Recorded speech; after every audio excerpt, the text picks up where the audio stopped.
este capítulo vamos a conocer qué era un feudo y un monasterio, que era la base de la economía en la Europa cristiana. Hablaremos del feudo, del castillo, de la aldea y del monasterio. Partimos de la premisa que la agricultura de subsistencia era la base económica de la Edad Media. Tanto en el feudo como en el monasterio, la agricultura tenía unas características comunes y muy determinadas. Era muy rudimentaria y de muy bajo rendimiento, en comparación con Al-Ándalus, que era mucho más productiva. Los campos estaban de la siguiente forma. Se usaba la rotación bienal y trienal, es decir, cada 2 a cada 3 años. Esto significaba que parte se dejaba en reposo, en barbecho, al no disponer de abonos, es decir, una segunda o una tercera parte del territorio cultivado se dejaba sin cultivar porque no se le ponía abonos. Los principales cultivos eran cereales, viñedos, olivos, legumbres. No había ningún tipo de técnica de regadío y por tanto la productividad era bajísima. Y los huertos, en los pequeños huertos, se cultivaban hortalizas, verduras y árboles frutales.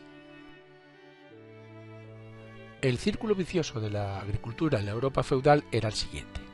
Por una parte tenemos un bajo rendimiento de la agricultura. Esto hace que haya escasez de alimento al haber poca producción. La escasez de alimento hace que la población tenga una mala alimentación. Ello unido a la falta de higiene más absoluta hacía que se propagasen las enfermedades rapidísimamente, con lo cual la población descendía y había muy poca población. Y encima, la poca población que había tenía que dedicarse a la agricultura, porque el rendimiento de esta era bajo. Por tanto, era un ciclo del que no se salía. Los núcleos económicos eran los siguientes. Por una parte tenemos las pequeñas ciudades que estaban amuralladas, pero eran muy pequeñas realmente, no eran un núcleo económico importante. Por otro lado teníamos que el grueso de la población se concentraba en aldeas, que se agrupaban en torno a castillos y a monasterios. Por tanto, uno de los núcleos económicos era el monasterio. Y el otro núcleo económico eran las aldeas que se agrupaban en torno al feudo, que lo formaban el feudo, el castillo y las aldeas. Estos eran los dos grandes núcleos económicos, el feudo y el monasterio.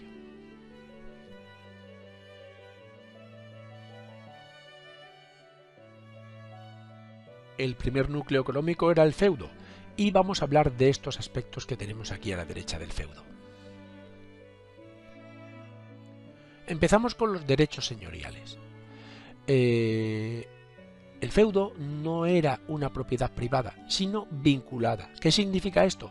Que el señor podía explotarla y darla en herencia, pero no se podía comprar ni vender.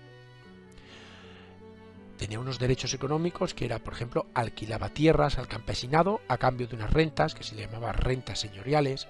Los campesinos trabajaban unos días al año en las reservas del señor, que eran las prestaciones personales, y estos debían contribuir al sostenimiento también del castillo. Además debían ofrecer al señor los primeros frutos de la cosecha, que se llamaba primicias, y pagar por utilizar el horno, la herrería, la prensa o el molino, que eran los derechos del monopolio.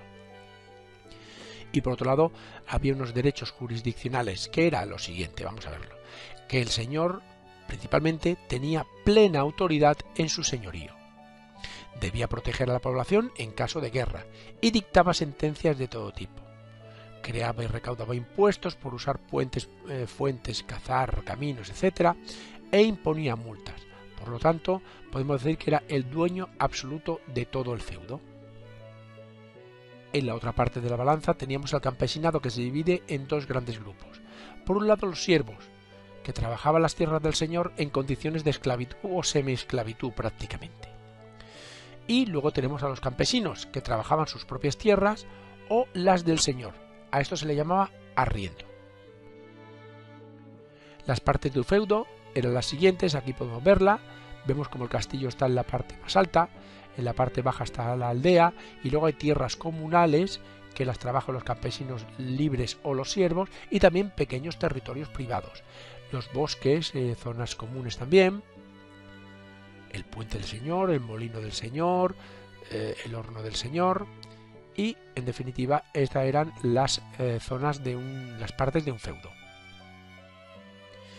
El castillo, podemos ver también las partes que tiene, la torre de homenaje, los dormitorios, el salón, el puente levadizo, el rastrillo, todo para defenderse, un foso alrededor del castillo con las murallas y las almenas como medios de defensa, pozo de agua para suministrar agua al castillo en caso de asedio, etc.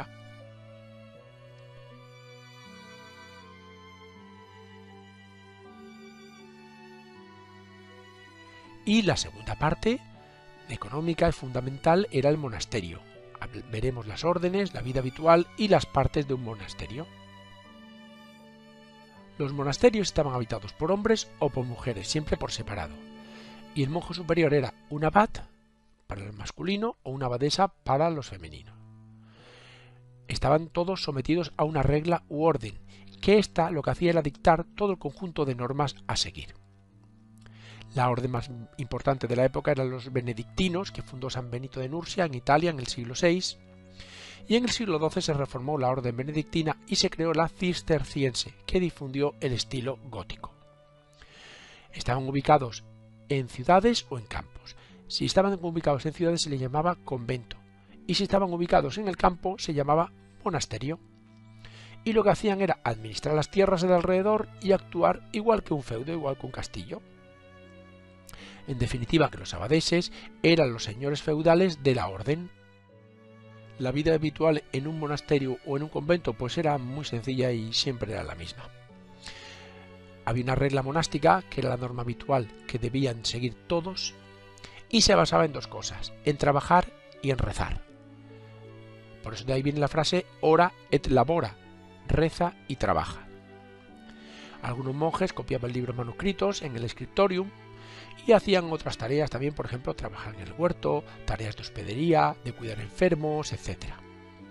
Las normas habituales eran que debían guardar silencio la mayor parte del día, recibían muy pocas visitas, leían la Biblia u otros textos sagrados y paseaban por el claustro, en los pequeños ratos de ocio.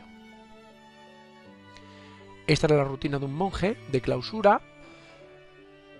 En orar y trabajar vemos como la mayor parte está dividida en rezos, maitines, laudes, prima, tercia, sexta, nona, víspera o completas, y también el resto pues en dormir, en trabajar y en comer y en lectura y meditación.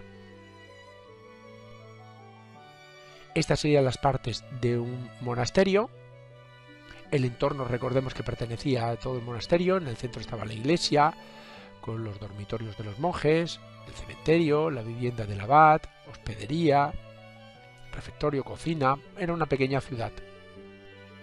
Y aquí tenemos la planta de un monasterio, en la que la mayor parte lo ocupa el templo o la iglesia, y también tenemos lógicamente otros anexos como la capilla, la antesacristía, la sacristía, la sala de trabajos, el refectorio, la cocina, el acceso o el claustro, por citar algunos.